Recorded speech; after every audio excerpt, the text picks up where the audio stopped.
Walking around these walls, I thought by now they'd fall,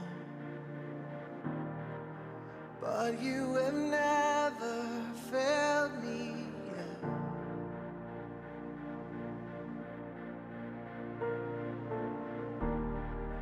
Waiting for change to come, knowing the battle's won, for you have never failed me yet.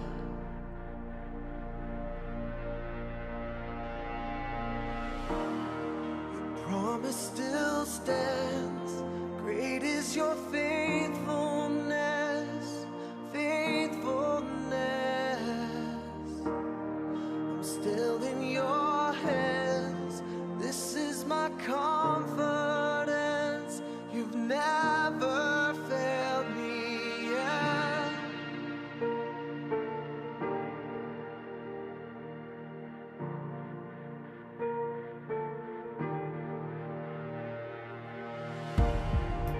I know the night won't last, your word will come to pass. My heart will sing your praise again.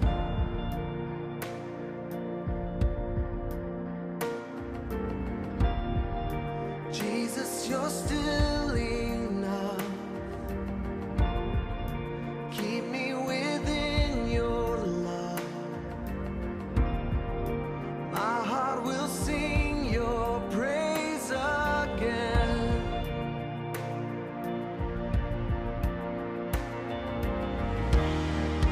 Promise still stands, great is your faithfulness, faithfulness. I'm still in your hands, this is my confidence, you never fail. Your promise still stands, great is your faithfulness, faithfulness. I'm still in your hands, this is my confidence, you've never failed me yet.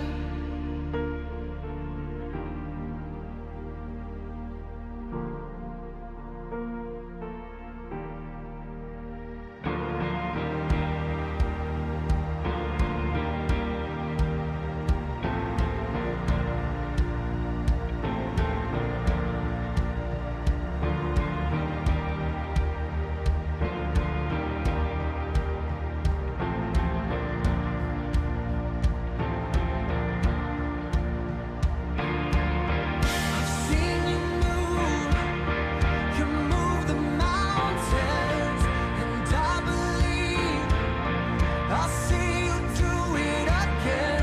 You made a way where there was no way, and I believe I'll see you do it again.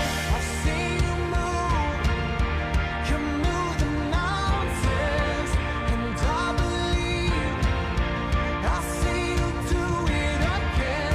You made a way where there was no way, and I believe I'll see you do it again. I've seen you move the mountains, and I believe I'll see you do it again. You made a way where there was no way, and I believe I'll see you do it again. I'll see you do it again.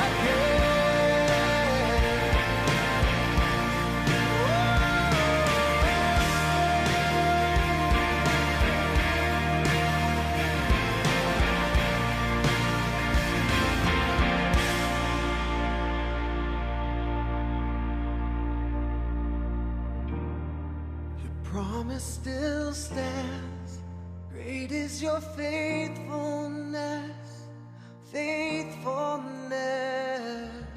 I'm still in your hands. This is my confidence. You never fail. Your promise still stands. Great is your faithfulness. Faithfulness. Still in your hands. This is my confidence. You never fail me yet.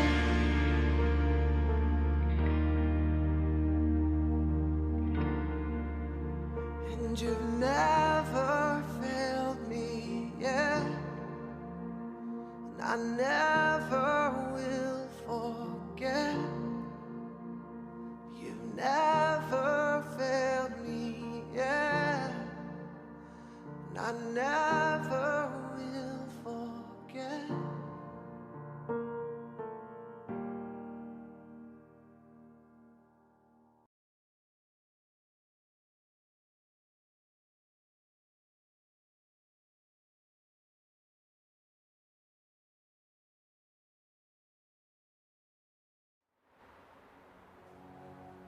This is how I fight my battles.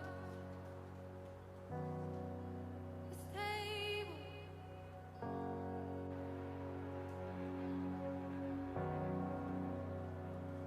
Oh, this is how I fight my battles. This is how I fight my battles. This is how I fight my battles. This is how I fight my battles. This is how I fight my battles. This is how I fight my battles.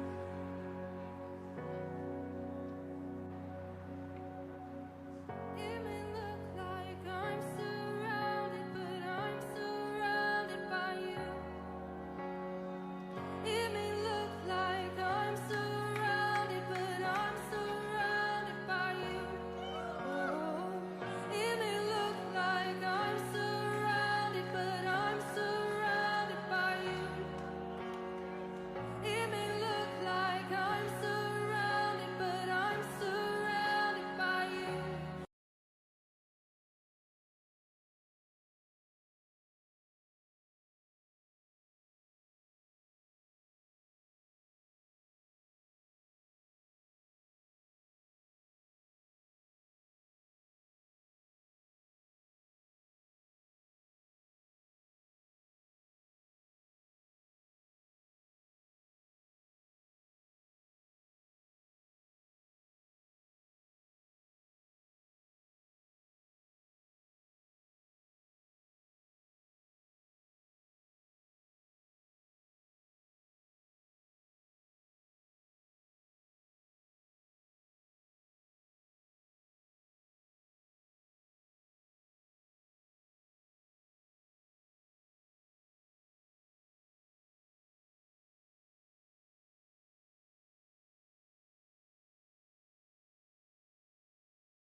I just feel like it's just a waste of a space where everyone comes in and we're just kind of chit-chatting, and it's like we're uniting. We should be uniting in worship, and so that's what we're gonna start doing.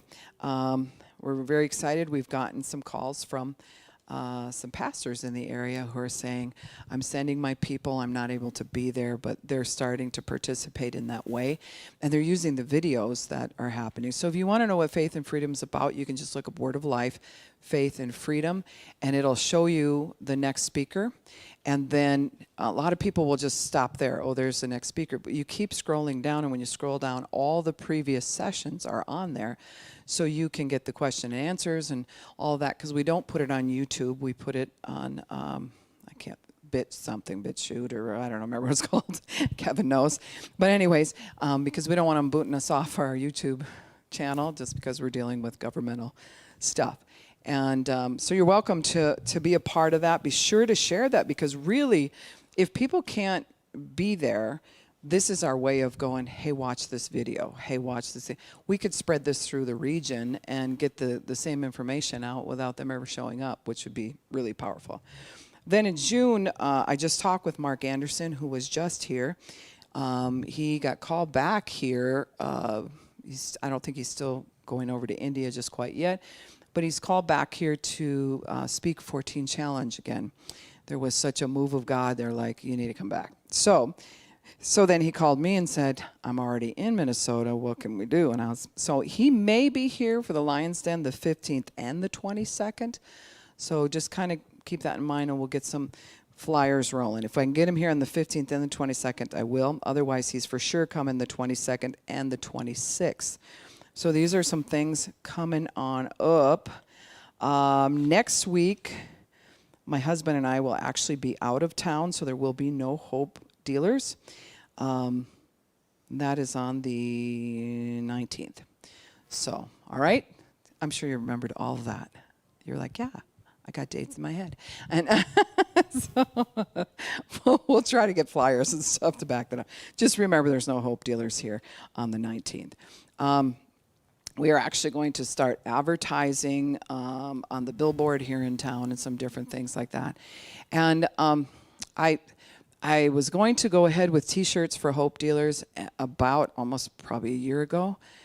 And it was just like, this ain't cutting it. It's just not what I want. It's not saying what, when you got a T-shirt, you want it to represent, right? And so we are going to be making T-shirts that have a flat line, like, your heart monitor, but it's a flat line like someone's dead, and then it'll go into the heartbeat, right? And then it's going to say Racing the Reaper, and then it's going to say Hope Dealers on the back. Now that says what I want to say. So, because that's exactly what we're doing. Wherever the Reaper, wherever death thinks it can take place, it's like, no, actually, we're going to get there first. That's what's going to happen, because God gave us the ability to do that through knowledge and understanding and the anointing. So it'll be a flat line, and coming back to life is what that'll represent, Racing the Reaper. So, all right. There's all the advertisements, but wait, there's more. No, I'm just kidding. So tonight we're going to go over something a little different, and hopefully you have something to take notes. Otherwise, I could probably run this off, maybe even after class, and hand it to you. So we are going to go over something that I teach out of Anger Resolution, and out of my booklet that I put together. I've taken this into the jails and things like that, but I don't know that we're going to go through all of them tonight. We'll see. We're going to go through the characteristics of dirty fighting techniques. And you may say, what does that have to do with trauma? What does that have to do with getting free from addiction? And it has everything to do with it, and I'll show you kind of how that works. So the first dirty fighting technique is when we're fighting, or we might not say fighting, we'll say we had an altercation or a little disagreement, or my feelings got hurt, or whatever you want to label it as. When we use terms like always, never, and every single time. If we're trained to use these terms in a dirty fighting technique, we might feel justified in it. Maybe we heard our parents use it when they were having a disagreement or something like that. But they're statements that are trying to say, I don't think you get it. I don't think you hear me. I don't think you know how much this hurt. You always do this to me. Every single time I try to talk to you, you never See? And it'll feel like that, but really if there was a camera following, good chance it wasn't always and never and every single time. But what we're trying to say is, I'm hurt in such a way that this is how it feels to me. And so if I don't think you're listening to me, and I don't think that I'm going to be able to win in any way or get some kind of control back or feel like I'm safe or whatever, then I'm going to use big lever terms like always, never, and every single time. Now, if I do that and Ashley and I are having an argument over something, all I have to do is pull an exact statement like that, always, never, and every single time. And in a heartbeat, her brain's going to go off the issue that we're talking about and go on to the issue of always, never, and every single time. Anytime you make, and there's other phrases like that, but, all I have to say is, I know we need to settle how we're going to spend the finances over this phone or whatever we're having a discussion on. And she wants to talk to me about how she's feeling, and I'm like, no, serious, we got to concentrate on this. If she wants to distract me from the phone issue, all she has to say is, you always do this to me. And I'm like, what? I don't always do this to you. Well, now we're going to have an argument over whether or not I always do it, or I never do it, or I do it every single time. And that's a distractive term, and it's a dirty fighting technique that most people don't go, here's what I'm going to do. I'm going to pull out this technique so we can change the subject. No, it's just the subconscious works faster than your cognitive thinking. So it does that. And you say it before you know what you said, and you're like, I didn't plan on saying that. But I guess I started a fight. I guess I distracted from the real issue. So when you were trying to deal with trauma, we have to stick to the real issue. If your brain bounces you away from that, if someone distracts you from it by making these kinds of terms or whatever, you'll concentrate on like, I can't believe they said that. They think I always do that. I don't always do this.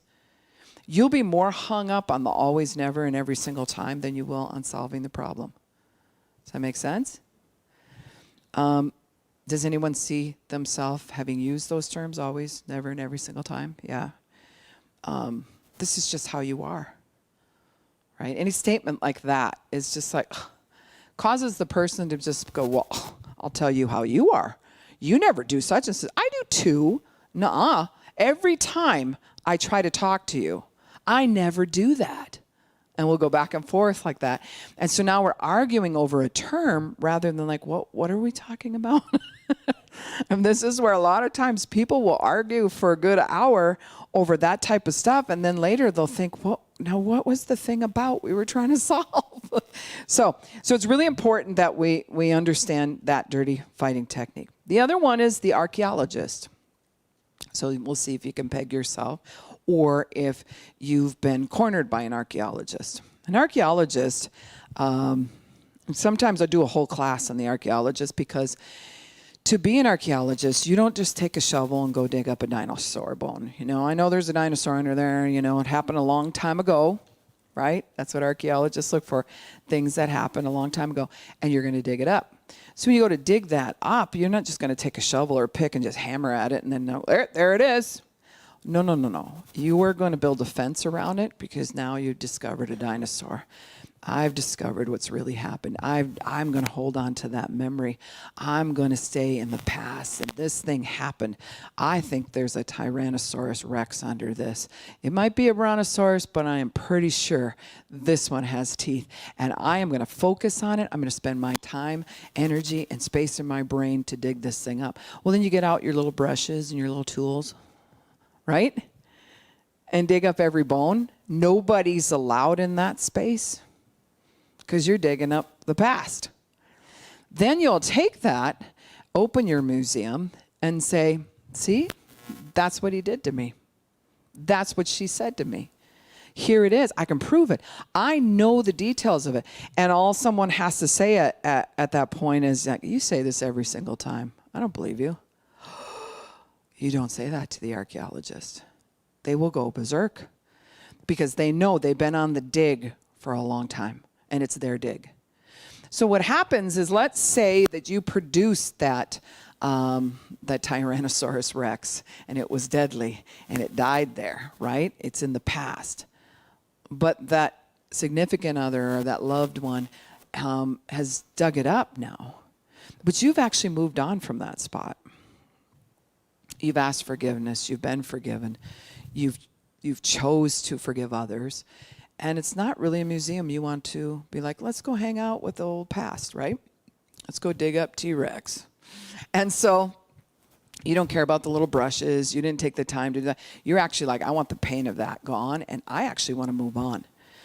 Well, what happens is when the archaeologist digs this up, it isn't because they really want it gone, because it took them a long time to take their little brushes and their little tools to get this thing right? Had to build a fence around it, had to tell people. People could come in the middle of the night, try to steal it. No, they're going to protect it. It's the sensation that comes with it that they're not going to get rid of that. So if you are saying, like, cool museum and everything, yeah, I remember that. But anyways, I'm actually wanting to go live over here. I'm not all about, 2,000 years ago. I'm here, right in the now, and this is what's happening to me right now. Now, sometimes the archaeologists, especially in recovery, let's say that you were a person who suffered addiction and your loved one did not. What will happen is the memory of that T-Rex is like everything they've waited for, like finally they went to Teen Challenge, or finally they've been sober for, a year. This is really great, is one side of the brain. But their heart will also go, I don't think this is actually going to follow through. So I got to show them the bones all over again. Because if I let go of this dinosaur and shut the doors on this museum and lock it and move on, I'm actually taking a huge risk. Right? There's a lot of bones in here. I discovered them. I saw them. I lived it. I cleaned it up. I was that person. So it's very difficult then to move on for them, because they've been waiting so long for that other person to move on, and the focus has been on them. And all of a sudden maybe you're that other person and you start to get healthy and you don't need all that attention. Right? Because you're healthy now, you're moving on. That will disturb the person who's been actually waiting for you to get to that point. But now by your healthiness, it's putting in question what they dug up. It's like, you're just going to let that go? Like we're just going to forget about the T-Rex? That's a pretty significant dig, you know what I'm saying? I mean, we've had people come, scientists have visited this. I've had people come look in on this. I have taken the time to culture this. I mean, this is this. And you're just going to now move on. See, it's really difficult for that person to accept your healthiness. But it's the very thing they've been waiting for. It's a crazy feeling. So the archaeologist many times remembers the details very, very well. Who here is a detail rememberer anyway? Right? So if you were going to have an altercation, you're going to say something like, nah, don't tell me that. I remember, because you said this to your mother. You said exactly this. It was Tuesday night. Remember? The person like, huh? And no, because it was after 7 o'clock, because I remember I asked the kids to put their bikes away, and we'll have all these like detail. Well, where does the details come from? From the dig. You had to brush all that. You were up close. You got the little thing on your eye where you're looking at it really close, and the light on your forehead, because we have to see all these details. And those details then get imprinted. But the person who maybe created that mess or was a part of it from poor behavior has owned that poor behavior, and now they're moving on to a brand new thing. They don't want to live with the T-Rex anymore. But there's a part that just feels so volatile. And this is what I've seen a lot of times with couples especially. The one person who's been waiting, been taking care of the bills, been doing this, been doing that, making sure the kids go to school. Okay. All of those things. Then this person comes out of being unhealthy and starts to get healthy, and it ricochets back, and the person who's been holding the fort goes totally unhealthy. They're like, oh, thank God that person is now better. I'm going to let my hair down. Because they're not meeting, their needs didn't get met the whole time that they were waiting for you to get healthy. Can you see that?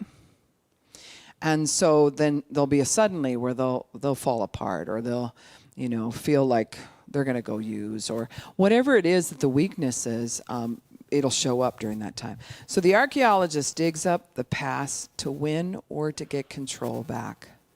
It's really, really hard when you've been wounded really deep and you've looked at that T-Rex really close, the big teeth, the hole, and you're trying to preserve it as proof so you don't get hurt again, to just bury it back over and it's done. That's like a, I don't even know if that's wise, is how we would think. That could be, that's edgy.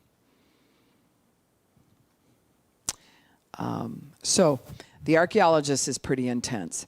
Now, there's another one, the disappearing act, where we leave or shut ourselves away. Have you ever disappeared when someone was talking to you, but you're still this far away from them? You're like, but you're not there. Does that ever happen? Like you're trying to be present, but you just left. Elvis has left the building, and you don't know how to get him back. It's kind of like, and so I suffer with a brain thing from just probably trying to deal with, I don't know if it's suffering, because I deal with masses of people all the time. And when you do that, I can be focusing in on what you're saying, but I'm also hearing what they're saying over here. Where a lot of people, it's just the person in front, right? So somebody might come up and be talking about, I bought this new car or whatever. I can hear that there's a person in the back saying, I don't know if I want to live anymore. So suddenly I'm going to disengage from this conversation and go to that one because my brain is like this and have to pick priorities. That person might not even know that I'm doing that.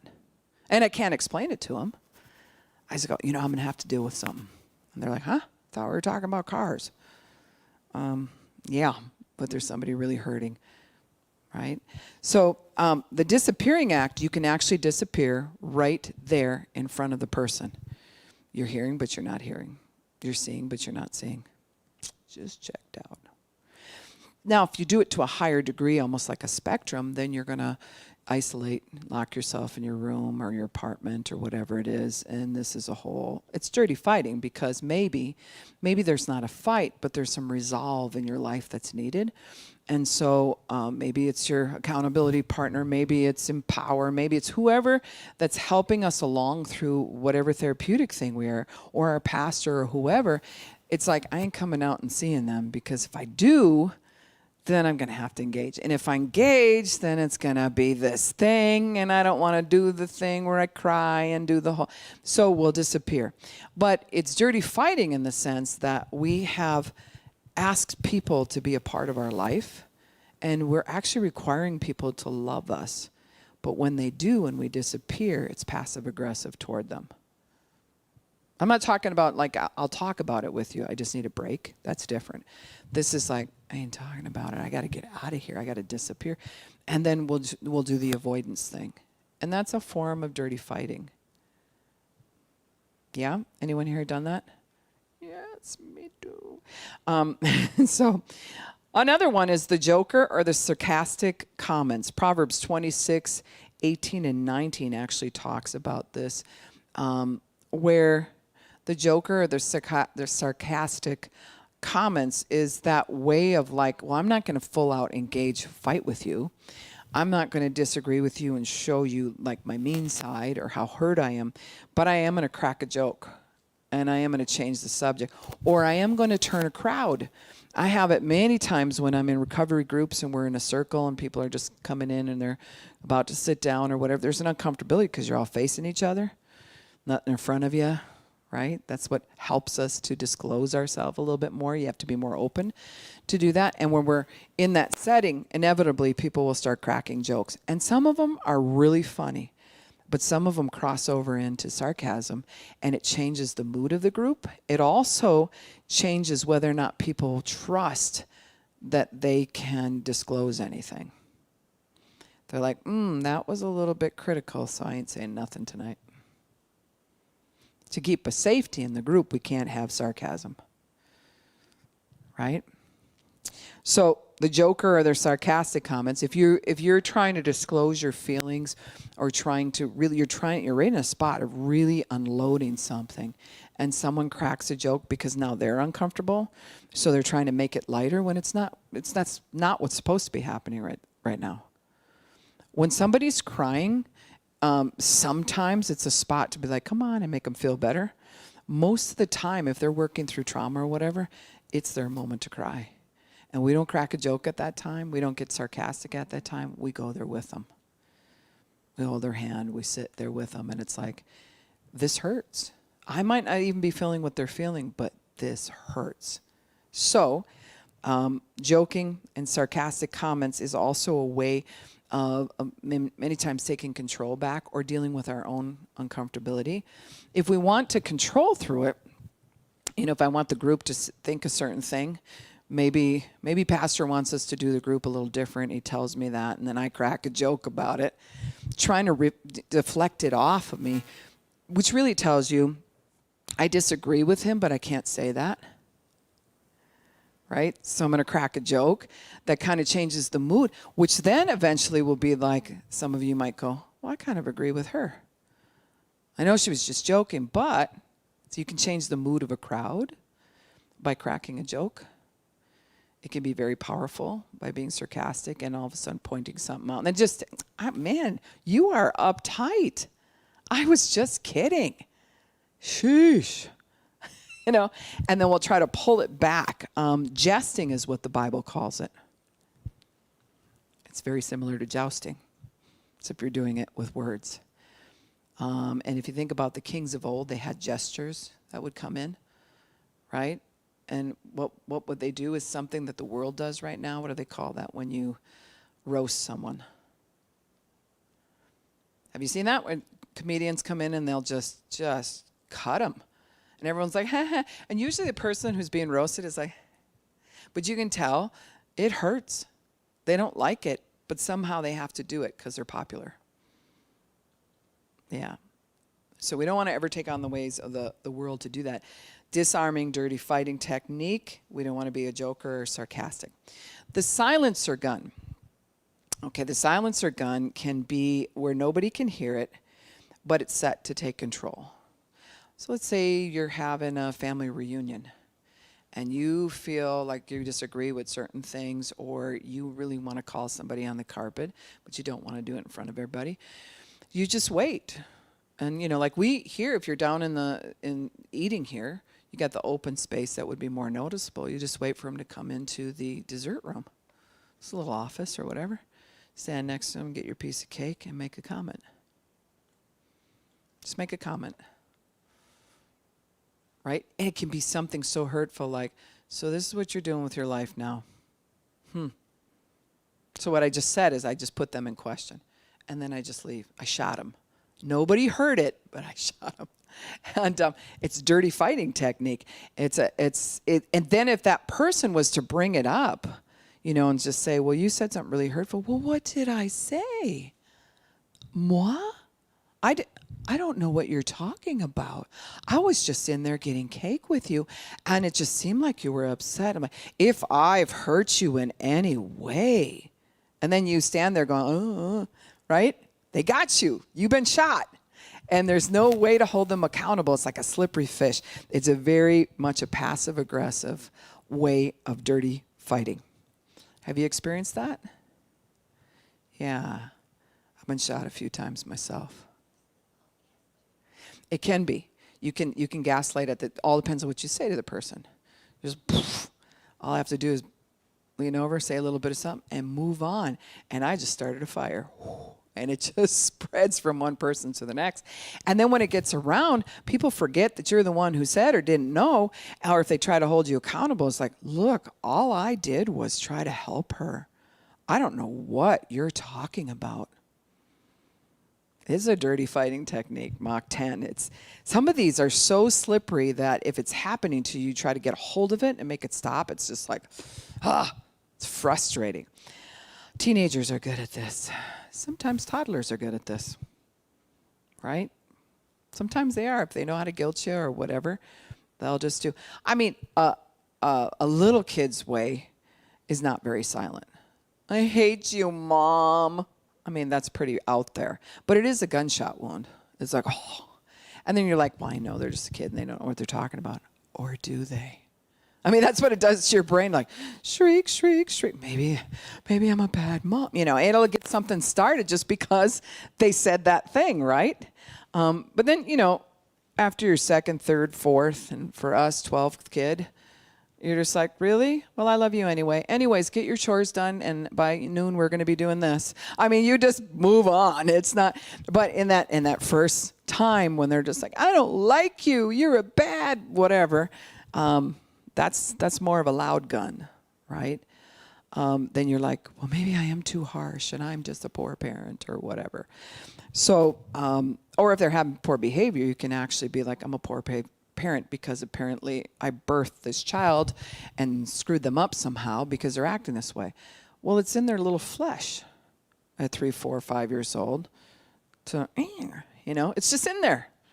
You could be the most excellent mom, but it's going to come out.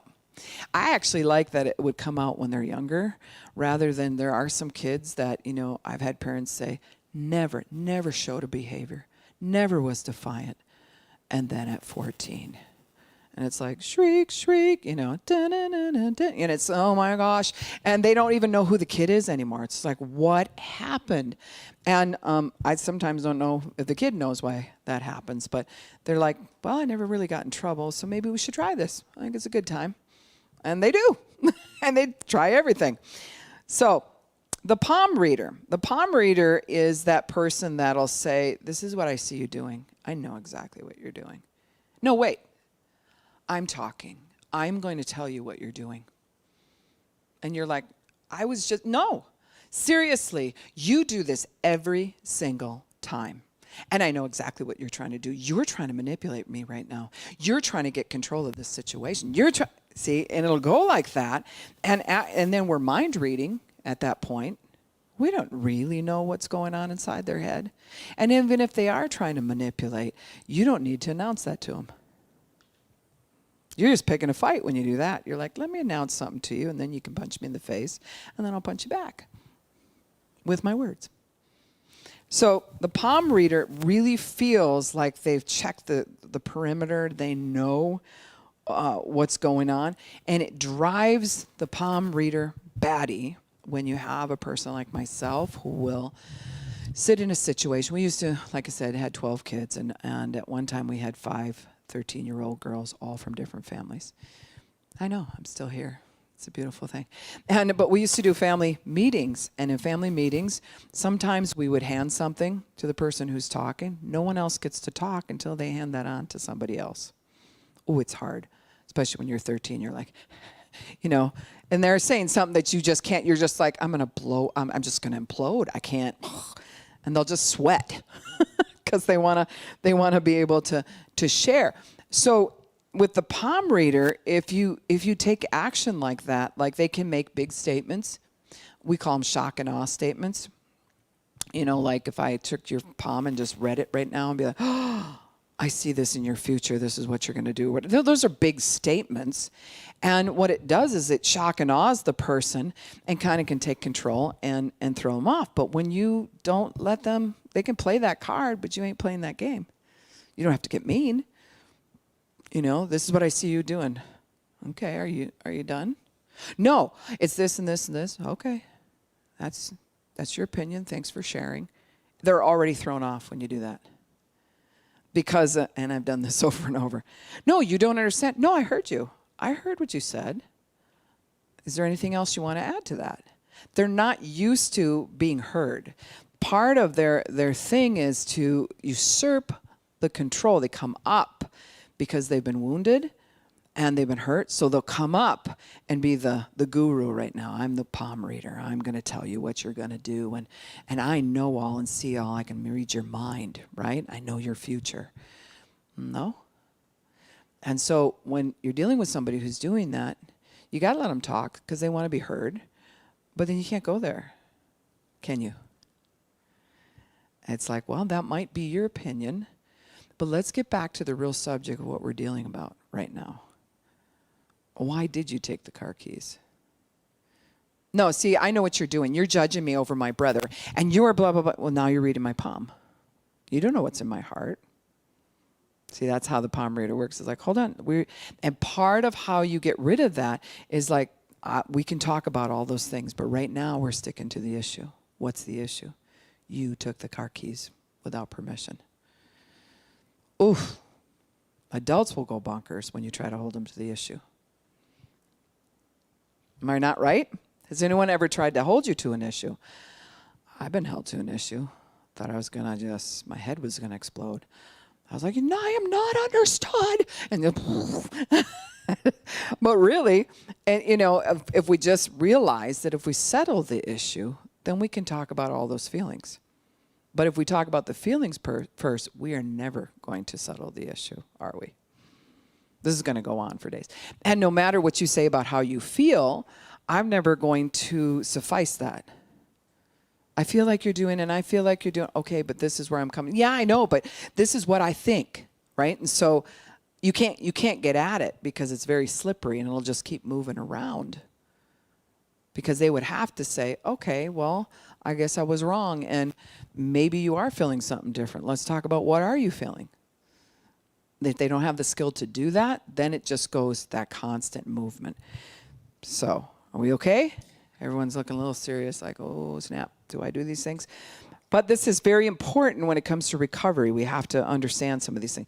The prophet, number 7 is the prophet. It's not that you're just reading a palm and predicting something. You're saying what's going to happen. And prophetic words are so powerful, just so powerful. When Brad Brady spoke over me, he didn't even know what he was saying. He just said, whatever it is you're dealing with, it must come to pass. When he said it, it was like, oh. And I sleep that thing, I taste that thing, I hear that thing. It must come to pass. And that was talking about Mission 61. And boom, boom, 2 houses, right? And then 2 condos right after it. But it must come to pass. And in between that, we bought the TBO property and that house. Everything had to be remodeled and furniture was being moved, and it was like, but it must come to pass. And if I hadn't had that Rhema word where it was prophetic, where it just hit me and it played inside me like a rhythm. When I get up in the morning, I'm tired. It doesn't matter. It has to come to pass. Right? Maybe we can skip today. Nope. We got to go get this or do that because it has to come to, it must come to pass. Okay, so that's in the positive realm. If I was going to be the prophet and we were, and I'm not talking about thus say the Lord kind of prophet, this is dirty fighting prophet. And that is where I would say something exact like, you know what? As long as you're like this, you're never going to amount to anything. Oh, what? You can't say that to me. But here's the crazy part. You can label that person crazy. You can tell them that they're stupid. You can tell them off. You can do whatever. But when you go home that night, lay your head to the pillow, what are you going to hear? What they prophesied over you. You're never going to amount to. Yes, I am. No, you're not. Yes, I am. And it starts the argument because it was a seed planted through dirty fighting. It's that prophetic, like, poof, you just exploded on that other person. And you really mean it. You're never going to be as good as your brother. I have a young lady that her parent got upset with her because she sat something on the hood of the car. You disappoint me, you're never going to make it. Never. Big word, never. No chance. And it's somebody that's in authority that's supposed to be rooting us on that prophesied into it. But they can say later, I was just angry, I didn't mean that. But somehow, doesn't it stick?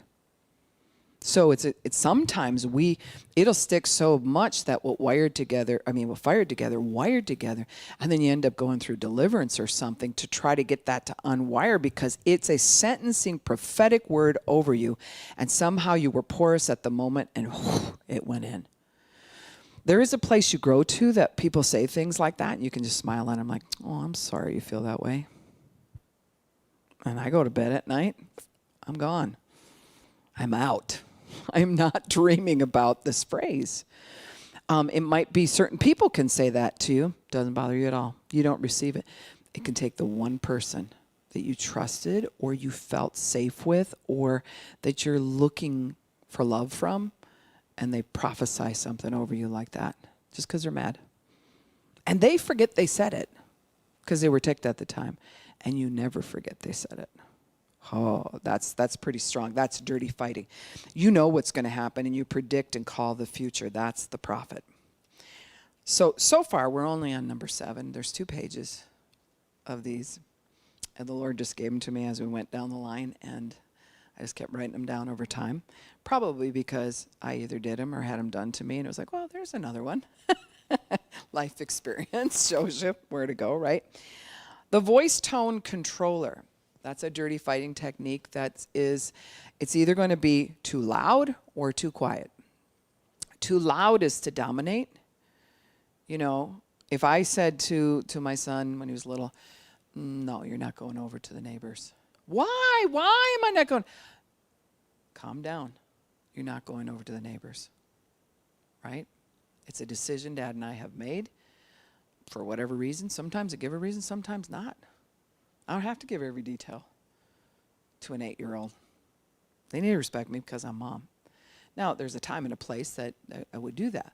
But at the same time, if they go, why can't I? And I have told you, you're going to listen to me. And I come up because they went up and we just keep going up, right? That's going to be really hurtful, and it is a dirty fighting thing. What it's saying is, I am going to dominate the situation, and whoever's the loudest wins. And so if loudness doesn't work after a while to dominate, then being loud while you're being the archaeologist works really well. Remember, the archaeologist is the one who has the dig. They dug up things from the past. They created a museum. They took their little brushes and cleaned off all the bones of whatever happened, and they don't want it to let it go. It's their dig, and it's valuable to them. So you can add any of these together just with voice tone, and it gets lethal. Too quiet can be that thing people do where they're sitting and thinking, I'm listening to you, but I ain't doing a thing you're saying, right? You get really quiet.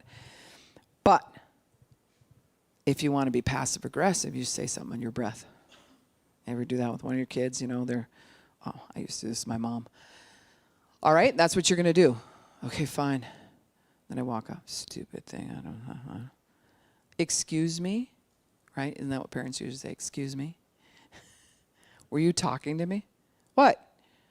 I was just saying. And then you lie usually, because how do you cover up the? I have 2 relatives that when they were being disciplined, when they were real little, I just thought, oh my gosh, they're just asking for more and more punishment. They got a potch on the buns, right? And now you're going to go to bed or whatever. And as the person was leaving the room, shut up. What? And they go back and correct the child. And they go to leave the room again. Shut up, Daddy. Oh. I was present when one of those happened. And I was like, please, Jesus, help this child. I want to see her live, you know?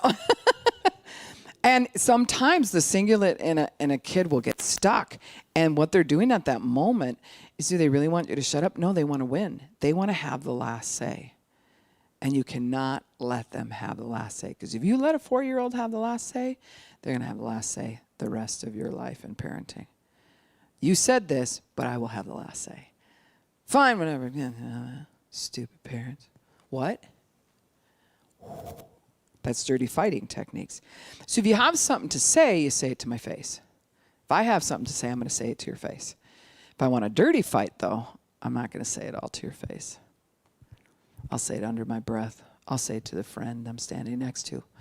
That's a dirty fighting technique. So if that happens, you gotta ixnay it, right? So now we're on to the machine gunner.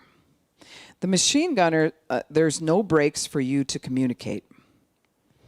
Right? Proverbs 29:20 says, a man who is hasty in his words doesn't use machine gun. But hasty, it's like it's just flying out of you. You don't even have paying attention to what you're doing. And many times it'll be a trigger that happened, and you feel like you're going to get wounded or hurt, or someone else is getting control, and then you just pull out the machine gun. And, you know, some people, it's machine gun, and they're all over. Have you ever shot a machine gun? Yeah? So machine guns, you think, well, I'll just shoot it. No. There's a power that takes you all over the place if you just graciously hang out. Right? You have to direct it, or the gun will take you all over from the shooting. And so that's many times how we communicate when we're machine gunning. We'll start out, and you never, and every single time, and one time, and I remember, and the person's like, you know. And if it gets even worse, if you really want to take it to higher level, you take out the howitzer, or the you're machine gunning them, but it's with bigger bullets, right? You're just blowing up the place, the machine gunner. So there's no break for you to communicate. Have you ever had a parent angry? Maybe you've done this as a parent, where you're looking at the kid and you're like, what is your problem? How many times do I have to tell you? And the kid's like, no, you be quiet. I'm the one talking. Well, you just asked him 2 questions in a row. Right? But I'm busy machine gunning you now, so you shut the pie hole. I'm the one talking. And so this is what we'll do. We'll machine gun that person. And it's hasty in our words. There's no way you're going to machine gun them and get control without saying some things you really wish you wouldn't have said. Am I not right? Nobody machine guns and comes out of that like, that was really eloquent, and I think they felt good about it. I think, it really helped our cause.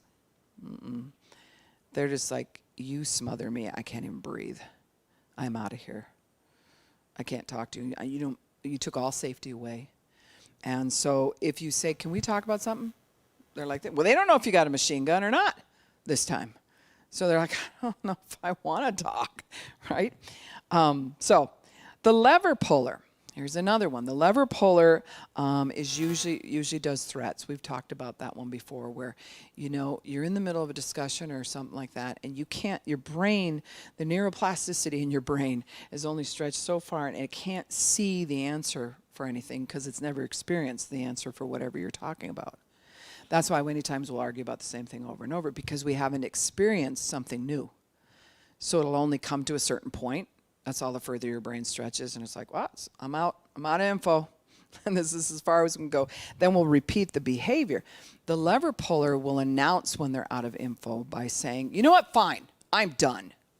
You just pull the lever. I'm leaving. I'm getting a divorce. This was never meant to be. We're probably not compatible, right? I should have never been your friend. Any of these things are like the thing you pull so you can announce, I've come to the end of my information and I'm pretty sure this is going to fall apart, so might as well make an announcement. At least I had the last say. I saw it coming. I just want everyone to know. So when you pull levers to begin with, it scares people in your family. Like there was some pretty big levers pulled when I was a kid, and I can remember just kind of huddling together with my little brother and just shaking. And it's like, oh my gosh, they're going to get divorced. You're crying, you're doing all that. Then after a while, when they'd pull those levers, you're just like, oh, mom and dad are doing it again. There they go again. Whatever. And I remember as a little kid laying in the bedroom one time, and I'm trying to go to sleep. I got to get up and do chores, you milk cows and stuff before you go to school. And I'm a little kid. So I yelled from my bedroom, shut up already. Just get a divorce. Because we were tired of hearing about it. Because it was constant big lever pulling. And then after a while, it's not so believable to the person you pulled the big lever. But the first times when you pulled it, it hurt like crazy. I'm done. Takes your breath away, those big levers. And how do you unpull the lever they pulled? At that point, you're standing there going, do I suck up to this? Do I beg? What am I supposed to do with this big lever? A lot of times we'll pull one back. Fine then. I guess we are done. And we'll pull one back. So that's the lever puller. The stalker. Have you ever stalked anyone? I won't call the police. You can tell me. I had a couple people admit that they stalked. Yeah, you're driving around. You're like, well, where are they now? What do they do? Who's that girl? Might be somebody just worked somewhere and they're passing. He said hi to her or whatever it is, and you start stalking the person. Now, there's levels of that, of course, that way out here is where you call the police. But we can stalk right here tonight, and no one would call it stalking. You stay quiet and watch people. And you remember what they said, and you remember how they looked, and you remember all those details so that you can know exactly what they're doing and whether or not you trust them. And And then when they may say, hey, you want to come over for a barbecue or whatever, no, I already stalked you. I already put a label to everything I think you were doing. Right? When you get in that paranoia, you're actually believing many times in things that are not happening. But your brain is saying, no, I will prove. I am going to prove that it's happening. Well, then let's say it is happening and you prove it. Now what are you going to do? Well, there it is. And now what are we going to do with it? It's a real kind of funky feeling. Now that's different than investigating. Like, I don't think it's good to just be like, my kids are staying out till 1 a.m. when they're supposed to be home till 10 and there's this new friend. I'm going to investigate that. That's totally different than stalking. I don't think their parents would like it if I had, infrared goggles and I'm sitting in a black Suburban outside their house, all covered up. I don't think that's stalking, right? But we also need to be in a spot where you investigate. Usually when I'm investigating, eventually I let them know, well, here's what the deal is. And we had a girl that, she said, I don't even have a boyfriend. Part of her living with us and in foster care, they said she cannot have a boyfriend. She's volatile. She's all of their charts for the guy's sake even. And she was 13, right? And so you let us know as soon as anything happened. Well, we're not at school with her all day, right? But you're thinking, well, it's at school. How are you going to do anything? Maybe they hold hands in the hallway. Okay, whatever. Well, no. Through investigation, we went around and found out some different things. And then we had some spies, and because I'm trying to investigate for her own safety, because she was a child who had been sexually abused and had no boundaries at all. So for her, she was making herself unsafe to others and herself. So my husband went to school, and he did sit during the recess time across from the field that backed the school. And all of a sudden, up with binoculars, and like, that's her. And she's making out with a guy. And pants are coming down behind the school. See what I'm saying?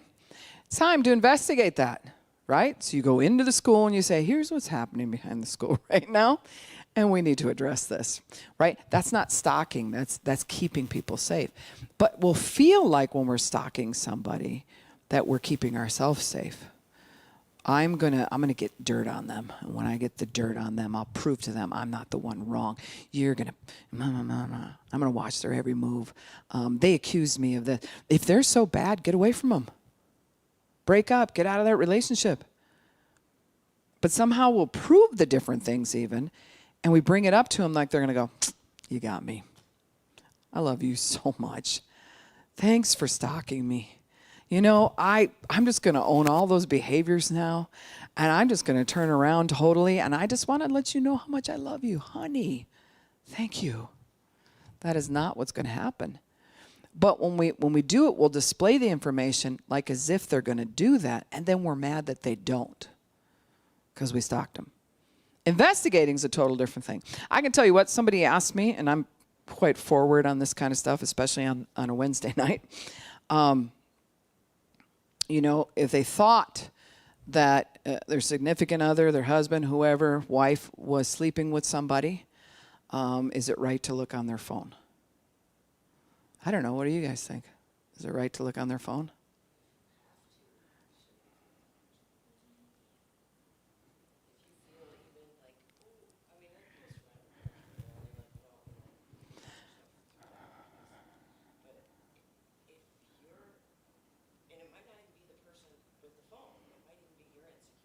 Mm-hmm. But what if you get rid of them because of your insecurity? Right? Right? You shouldn't even be with them. Well, what if they're not doing anything wrong? And what if they are, is what you said? So here's the thing. If I felt like my husband was doing something, I would take out his phone and my phone, and it would be like, let's have this conversation. If he felt like I was doing something, we're going to have this conversation. If one of us is like, you ain't looking at my phone. That's my phone. That's privacy. What kind of covenant are we actually in now? You might do that if you're dating because you haven't made the covenant yet. But in a covenant, we had nothing. So then it's like, okay, thanks for making me feel safe. I'm sorry I insulted you, but this is what went through my head. And he would go, oh, right? And I'd have to do the same because we're not going to use any of the dirty fighting techniques. So we're actually having a conversation where we want that other person to feel safe. Let me make you feel safe. Here, let's go down. I'll make you feel safe. Let's go down this conversation. If I can't make him feel safe, then what am I hiding? What's my paranoia about something that he's going to see? Yeah. That's why, as a minister, I minister to guys all the time. Because everything's out in the open. And we got 16 security cameras and we got them over there or whatever. So, I mean, I'm well protected in that area. But also, I mean, if my husband didn't trust me, that wouldn't be allowed. But he trusts me, and I trust him to counsel a woman. Now, they'll tell you, do not do that. Well, if you have the right setup, do it. Psychiatrists do it all the time. They don't go, oh, I only counsel men. No. So what's wrong with coming over into that area where we're really open with trust? And if I got to show him my phone, my everything, I've got nothing to hide. So what am I worried about?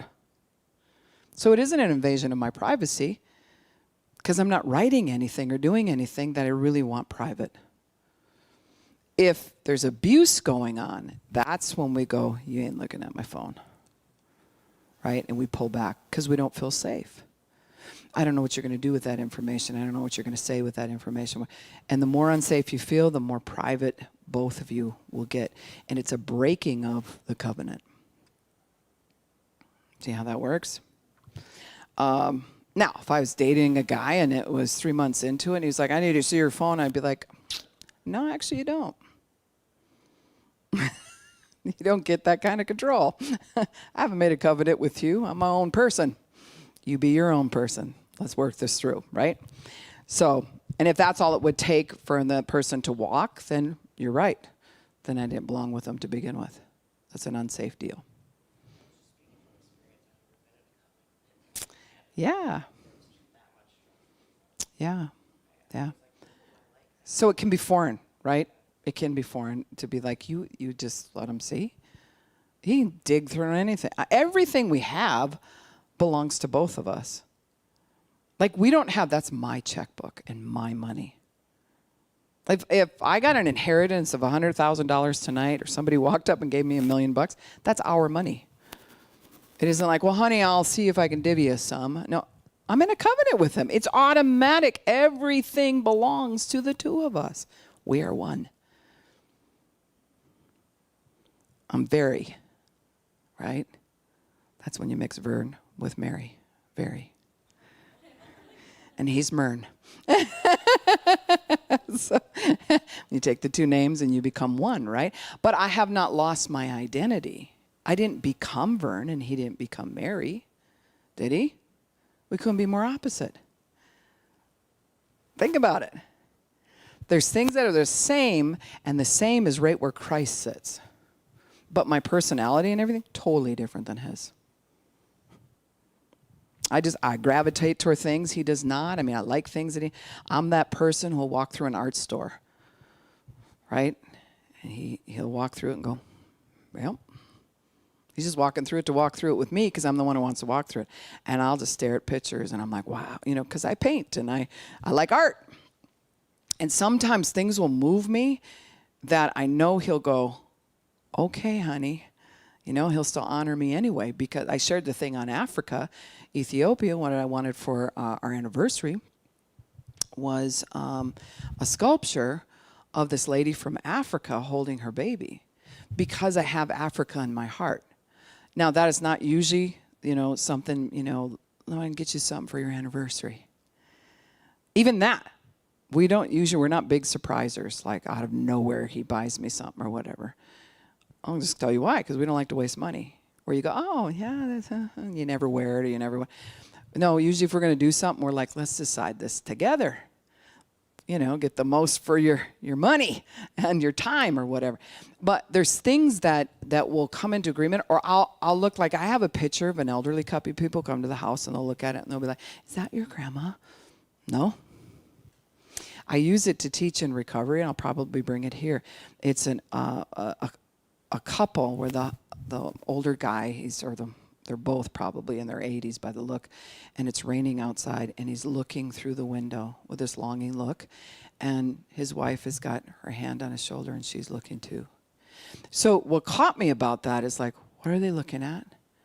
Why does this move me so? Right? I'm moved by that. He was like, yeah, could see there's some emotion there. But I'm like, I have to have this picture. Like, it just moves me every time I see it. And nobody's related to me, nothing. So I'll have to really label it when I pass on so my grandkids don't think it's some relative. Be like, was this your great aunt? No, just some person on the wall at an art store. And I just thought it was really, really moving. So you can be completely different, interdependent, not codependent, not independent, but interdependent. You keep your personality, you keep your gifting, you keep your call, but you are one. Right? And the job is, I'm going to help you fulfill your call, and his job is he's going to help me fulfill mine. So you have to have absolute trust when that happens. Oh, that takes time to build, doesn't it? We didn't trust each other. We thought we did. We didn't trust each other. In the first 5 years, you find out whether or not there's areas where you're like, I don't trust you. And a lot of it isn't because the person had a behavior. It's because you grew up with somebody having that behavior, and you're afraid it's going to happen to you. So those are things, then, the more trust you have in communication, the more you talk about it and work it out. So, where are we? The story twister. Sometimes people will be accused of lying. And if you twist a story, that seems like that would fall into a lying category. But when you think about it, I can share something that happened, and someone else could have been standing right next to me, and they share what happened, and it's a totally different story. This is why police officers try to find 5 people. If there's been a car accident, they'll go find the person on the corner, they'll find the person who was the car in front, behind, or whatever, because they know they're not going to get the correct story from one person. One person will be like, they just came, and they were like driving, and it's like suddenly, and all of a sudden, they must have been going like 80 miles an hour. Bam! They just hit and there's all this emotion. Someone else would be like, well, he was coming around. I mean, pretty good speed, but this guy just didn't move. I don't know why he didn't see him. And so he had to slam on the brake. Totally different story now, isn't it? So story twisting can come out of how you felt about what happened. I've had people say, my cousin came over uninvited and just stormed into the house. Didn't knock, didn't nothing, just stormed right into the house, right? And when you ask anybody else, they were like, they just said, hey, and came on in. That's a total different picture description than if I storm into a place. Like, I'm coming in bigger than life if I storm into a place. But what they felt like was their privacy was invaded, and it felt like the person stormed in. So are they lying? It's their reality. So it's hard. But dirty fighting is taking it and trying to say something with twisting it, so that the story changes just a little bit, and you argue about that story change. It was not 3 o'clock. Oh, yeah, it was 3 o'clock. Honey, it was noon. Oh, my gosh, we were there at noon. Don't you remember we had the doctor's appointment and everything? It was 3 o'clock. And if they don't want to deal with the real issue, they'll stick to the 3 o'clock. So we'll argue about that and never get to the thing that we're supposed to be dealing with. That's why what you do with dirty fighting to twist it. And after a while, you will feel crazy.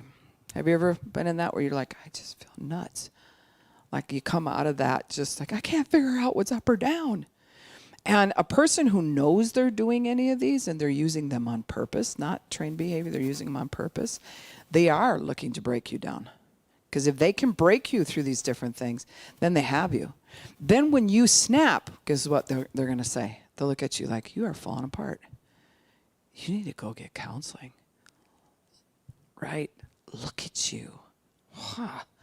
I'm amazed I even got together with a person like you. Holy cow. Get on some kind of medication. Go do something.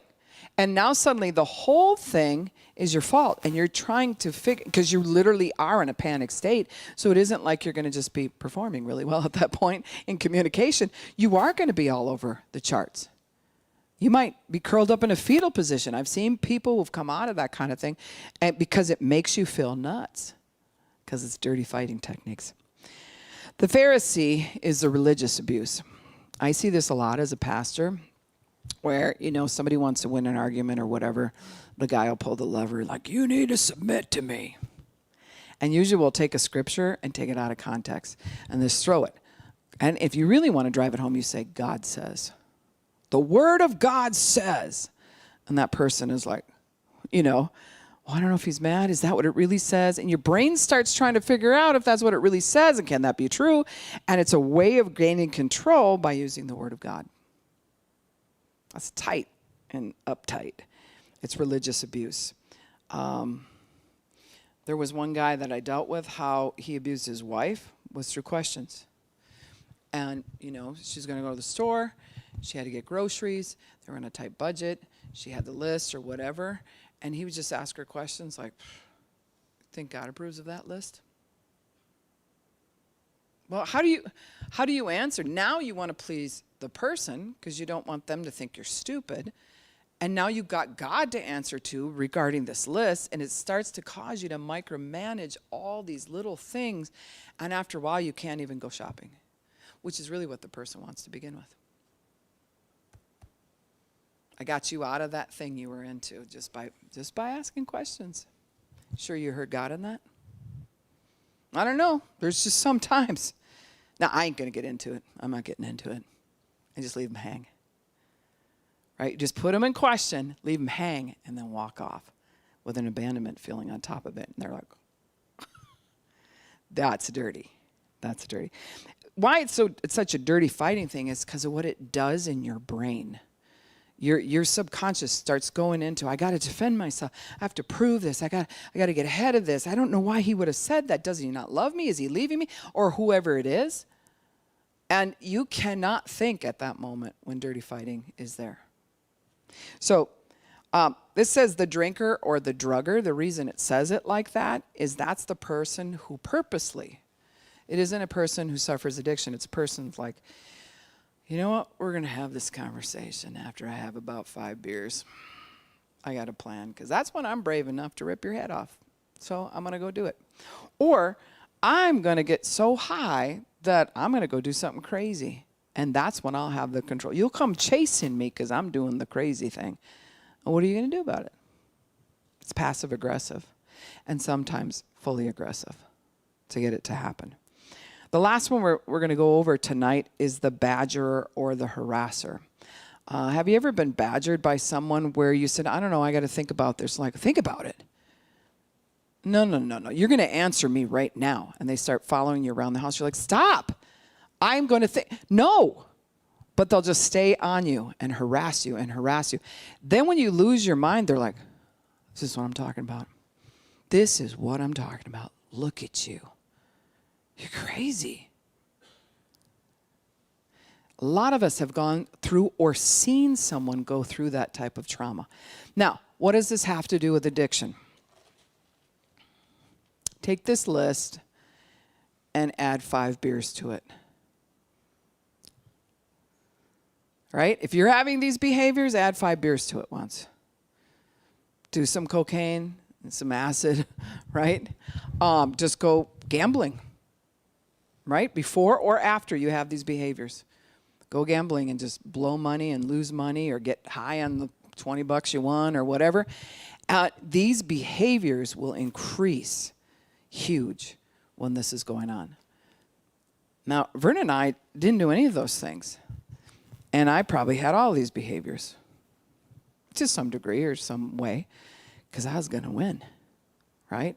And he had some of these behaviors too. I was raised with all of it. He was raised with some of it. So it didn't come automatic for him. But for me, it came automatic. It was like, right there, answer, right there. And we're going to twist this. We're going to say this. We're going to whatever. That's without drugs, alcohol, addictive behavior in any sense. The reason we have to take a look at this is when the drug or the thing is away from us, how much of this do we do? It was hard for us to break these. It was hard.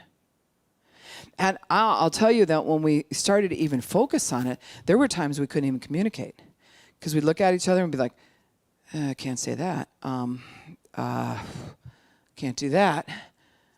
I don't know what to do. And then you walk off because you're like, I can't do the first 5 or the last 3. And so, And so you'd have to calm yourself down and then try it. It was almost like learning a whole new language. And I remember slowing down. For me, I had to slow down. And what they've proven about the brain is if you want good communication, you slow things down way slower than you normally would talk. It forces the brain to have a calming hormone released, and it's a pay attention, like your cognitive thinking pays more attention, which forces the underside of your brain, which is where your emotions are, back in its place. Because if you go with your emotions, it'll trump the top part of your brain. And you'll just say who knows what. The top part is where you make your decisions. The bottom part is how you feel about the decisions you made. But if we go with just emotion, you're not going to make good decisions. So what they tell you is to slow everything down. One of the studies was, and I think I might have shared this, is a husband decided we're going to do this really literal because they were constantly arguing about different things, even though his job was to go and settle arguments in big companies, right? Go in and be like, all right, we're gonna fix this thing that's going on. But he couldn't figure out how to do it with his wife. And his brain was a really fast firing brain. And that helps when you're doing these to really propel it, if that's happening. And he decided that he'd study the brain and the neurology of it. And so he talked to his wife like this.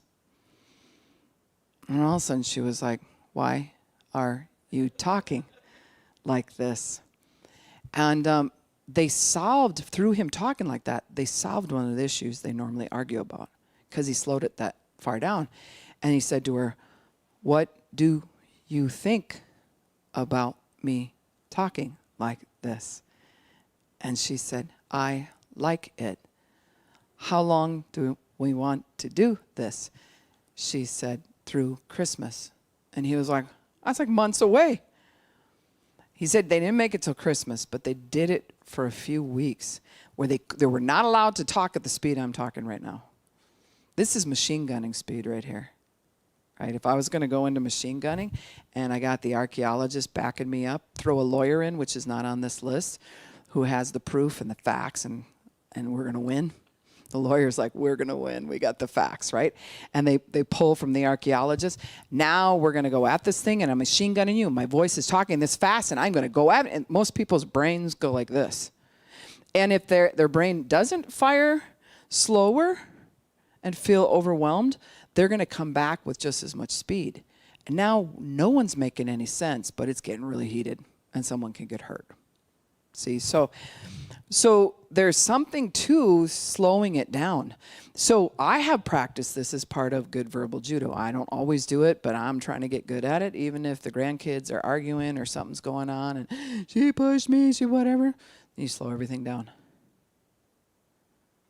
Even my reaction. Where did that happen?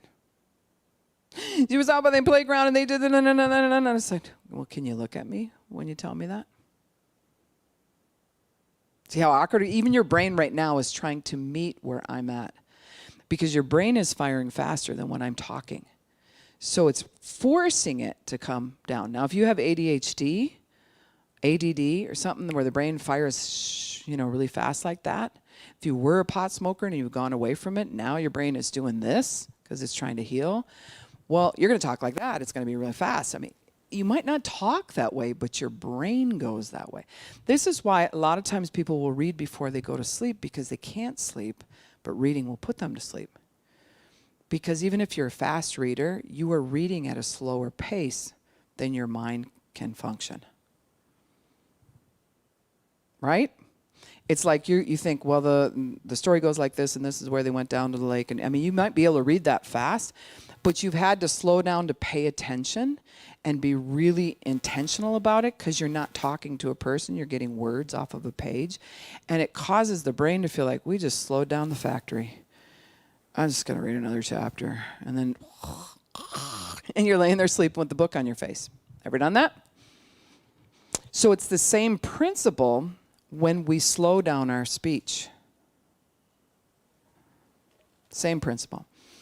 There are some officers that are trained in this, and I love what my son does because I really think there should be a whole lot more people trained in this. That's why when they come up to the car, the person might be talking really fast. Someone who knows what they're doing. The person's like, well, officer, I didn't, and I was just coming down the street. And yes, ma'am, I need you to hand me your license. It's usually not yelling. It's that quiet thing, not a lot of body action or whatever, because it's going to force you to have to go, I need to pay attention to this person. They come up all flailing or whatever, you're going to do this, but your brain's not slowing down to meet them to resolve anything. So if you've escalated with anybody, right, and you're coming up, how are you going to slow that down? You have to slow you down. You have to talk a lot more slow. And stop flailing your arms and sit down and breathe.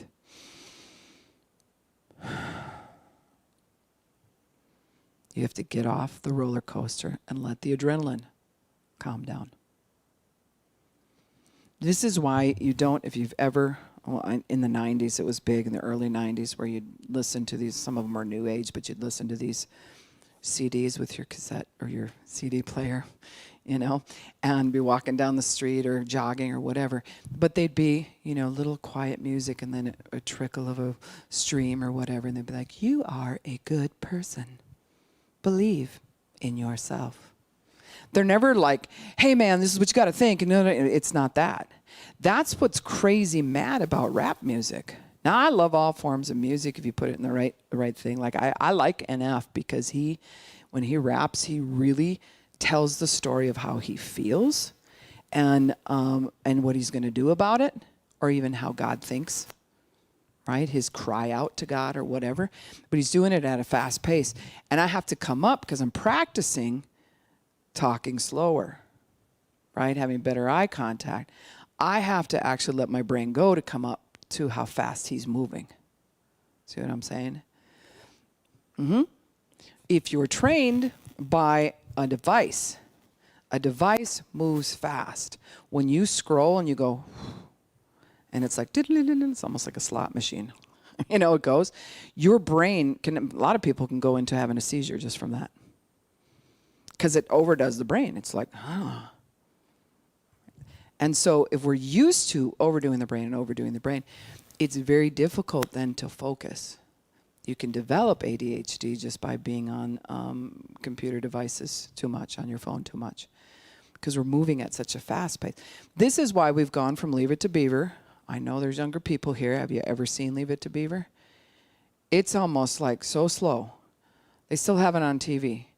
They're walking down the street. A whole lot of time is taken to film this too, right? And then they go to the neighbor's house and hi, and their conversation is like this, and everything, less is more because everything's perfectly in its place, right? There isn't all this clutter or whatever, Beeve's mom has everything just so. And so you come in and it's like your brain automatically organizes with it. That's not TV of today, is it? A lot of the kids shows that are out, they have little sitcoms and stuff for them. It's like their whole wall is covered with all kinds of lights and they got all this cool stuff, and it's all flashing, whatever. Well, their brain has to come up to meet with that. And when it does that, it can get really frustrated. And they won't even know why they're frustrated. So I'll share this last story and we'll open up for questions. There was a set of twins that were absolutely eating their mother's lunch, and they were between 2.5 and 3 years old. And that's how I remember it anyway, because they were pretty little. They tried every toy. They tried everything. And when I came in the house, literally, they had taken a wood box. Some people build a pretty good sized wood box. It's like boom, right? Like this. And it was, if you clean up all the toys, it would heap in the wood box. But there's no way those kids were going to leave all those toys in the wood box, so they were thrown all over the floor. And when she'd say, I can't get any dishes done, I can't do anything because they won't go in there and play. Why do you think that is? When they go in there and play, it's overstimulating. They need less is more. They're bouncing off of each other as twins to begin with. They're trying to touch, lick, all their senses are doing this, putting stuff in their mouth, pushing and shoving and balancing. And they're learning all this stuff. And their molecular energy in their cells, because they're growing, is through the roof. It's just, when you're 80, it moves real slow. When you're little like that, it's growing the body. So it's moving really fast. Now we put them in a room where they have to pick up and sense all of that. That is way too much information. So I told her, take it down to probably 15 toys, because there's 2 of them, and it'll be a shock and awe to them, right? Put those all in the garage, and when you feel like they've exhausted them, then switch some out. But do not bring all those toys back in. She said for the next few weeks, she saw such a marked difference. By the second week, they would play for hours together. And half the time, they weren't playing with the toys. Sometimes when my grandkids come over, there'll be toys, and they'll be like, oh, look at the dinosaurs. And then they want to go make up something. I got one that she's very mathematic. She's 6 years old, or going to be 6 years old. And she is like her dad, like the math man. And I come outside, and she's got chalk, and she has made a whole line of all kinds of numbers. And then she's drawn circles and taken rocks. She put the number 5 and put 5 rocks in this circle, 5 pieces, chips of wood in this circle. And so, to me, I was like, wow, this is a mess. But if you look at the genius of what's going on, nobody's making her do math. She wants to do math. So it was but there wasn't toys piled and all that kind of stuff. This was all just coming out of her. And it makes her feel peaceful that she can get it out. Well, if you have all that inside of you and you got 50 toys around you're supposed to play with too, and people coming at you, and you got timings of people telling you what to do, that's too much information. It's chill it. Bring it down a notch. Any questions about anything that we talked about on this list, first of all, and then any other questions having to do with anything? Anything?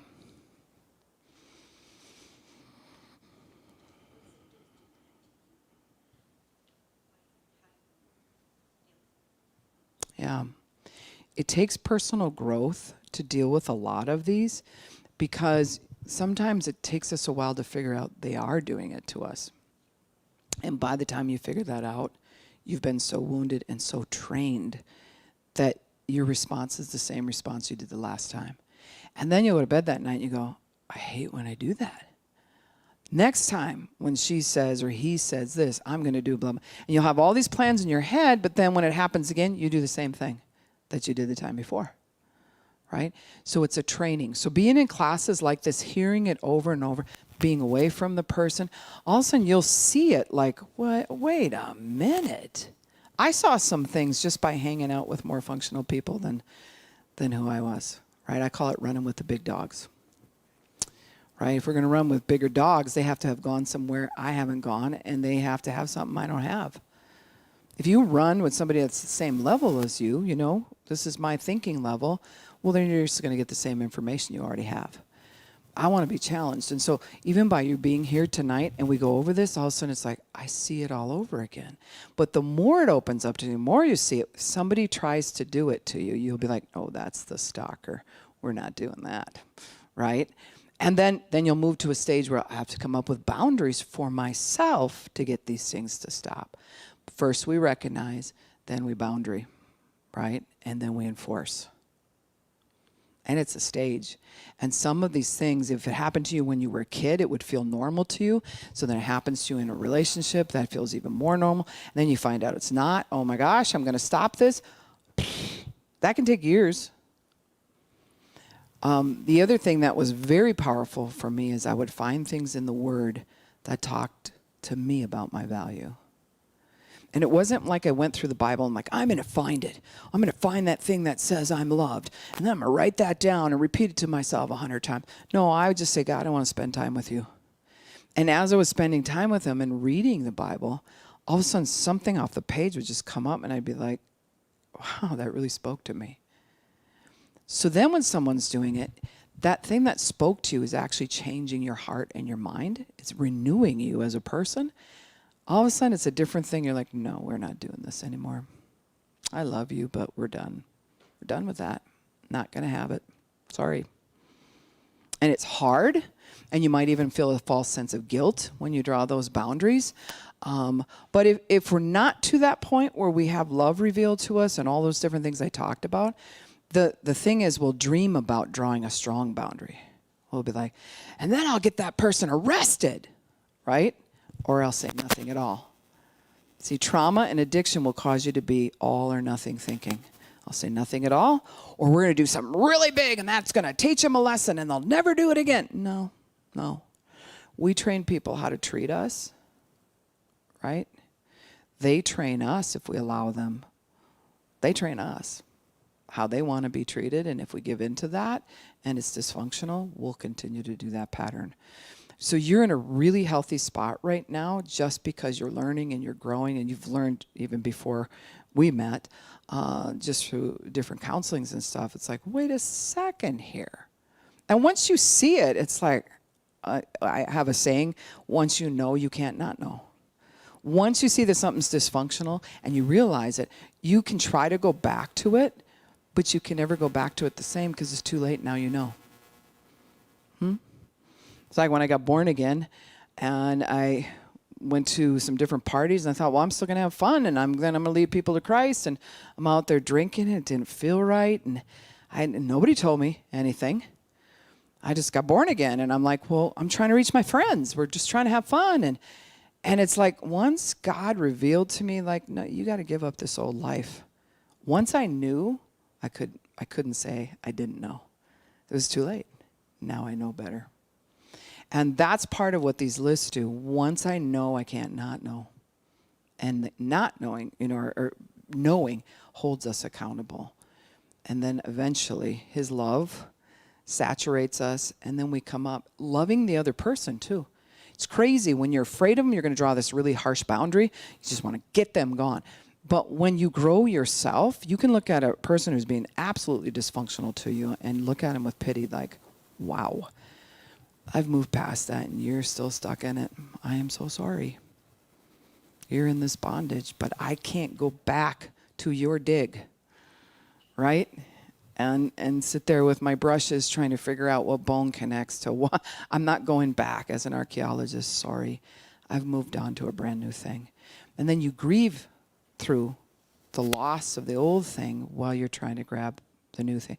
So this is why sometimes people will move into one of our homes, or they'll start counseling with me or something like that, and they'll just feel like, there, I'm just cutting off the old and I'm taking on the new.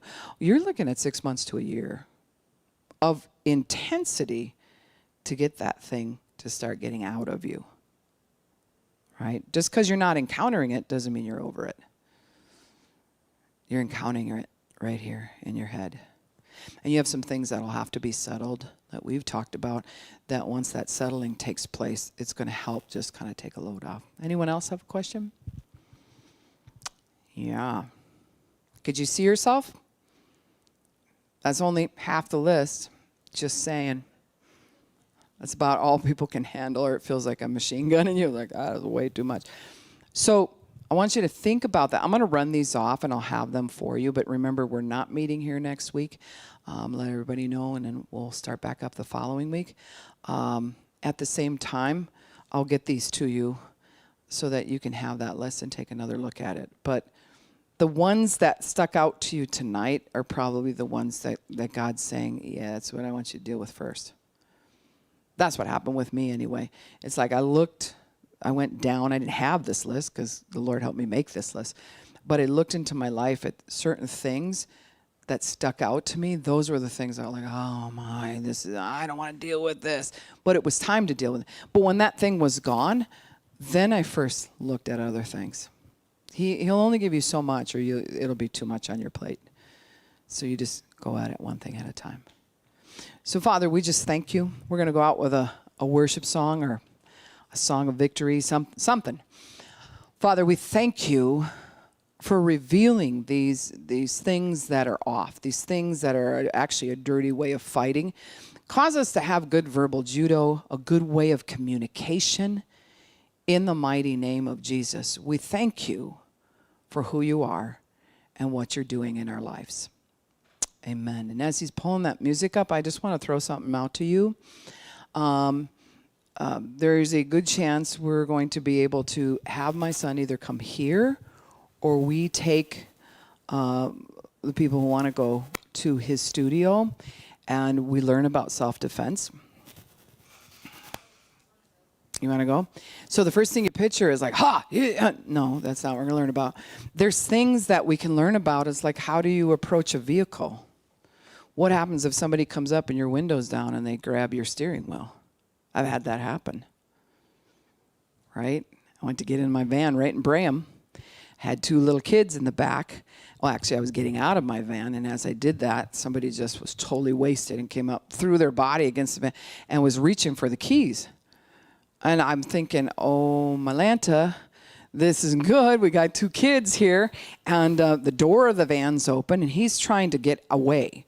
And at the same time he's reaching with one arm, he's got his other arm looking like he has a weapon or he's carrying something. And he was totally wigging out. And so I'm like, I have to get him, if he has a gun, I have to get him away from this vehicle. That was the only thing that I went into training, some training that I've had. And instead of going, no, stop, it was like, I got to get you away. Even if I got to sacrifice myself, you are not going to hurt these kids, right?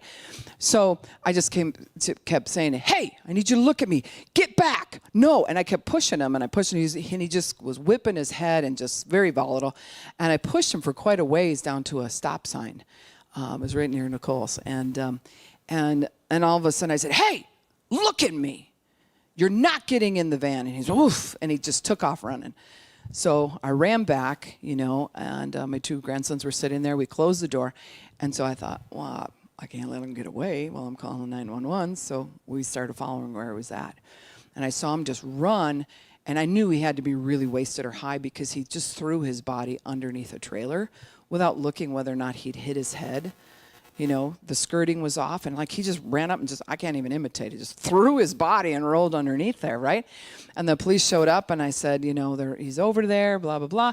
Well, they go to find him, nothing. And so I relayed the story, and then all of a sudden he pops up out of the ditch on the other side, and then they get him. So, it's one of those things where we've got to understand, especially in these last days, how can we come out of trauma and have better boundaries? So this would do you good to take a woman's self-defense course, right? And he does this. And so we'll either bring him in here on a Wednesday night, and he's going to be talking about breathing techniques to cause anxiety to leave. And then we can also go to the studio and get that to happen. So I'll give you more details in the future. But that's what's coming for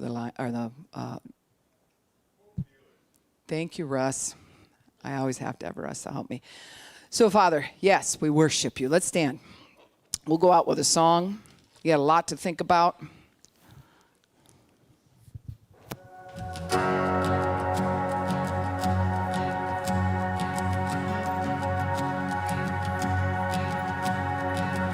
Who am I that the highest king would welcome me? I was lost, but he brought me in. All his love for me.